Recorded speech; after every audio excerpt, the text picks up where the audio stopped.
So we back at it again, of course. 3 plates in, we going 4 next.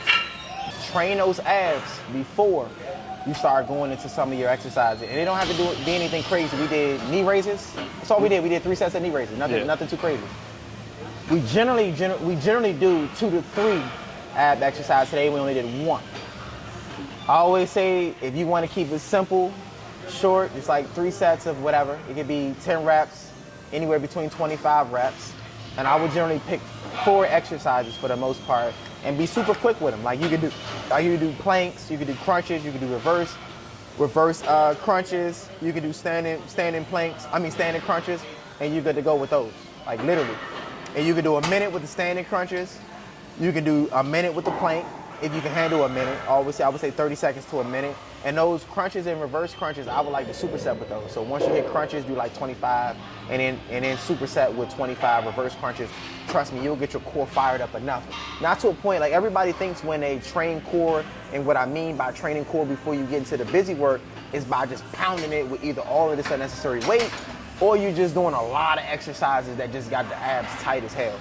I always like to say, be careful with that. Focus more so on just warming the abs up and let the abs do majority of the work when we start hitting some of these compound movements, because do understand that us doing these hip thrusts, mainly when we start going heavier with the weight, you are going to actually hit abs, which is good.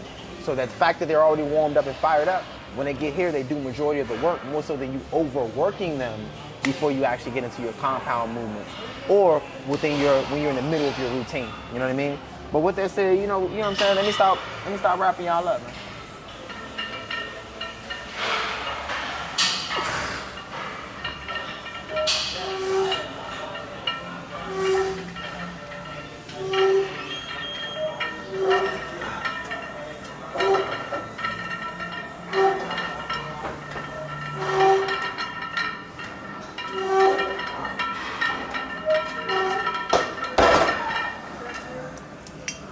Like I said, he can miss me with that isometric hold shit. But if you up for more of a challenge, do me a favor and add that in there. Because the isometric hold, like I said, is going to engage in a contraction that you're going to get at the top, at the peak of this type of motion, won't be insane. But TJ on another level with that right now. I'm just trying to get through the workout. Let's get it.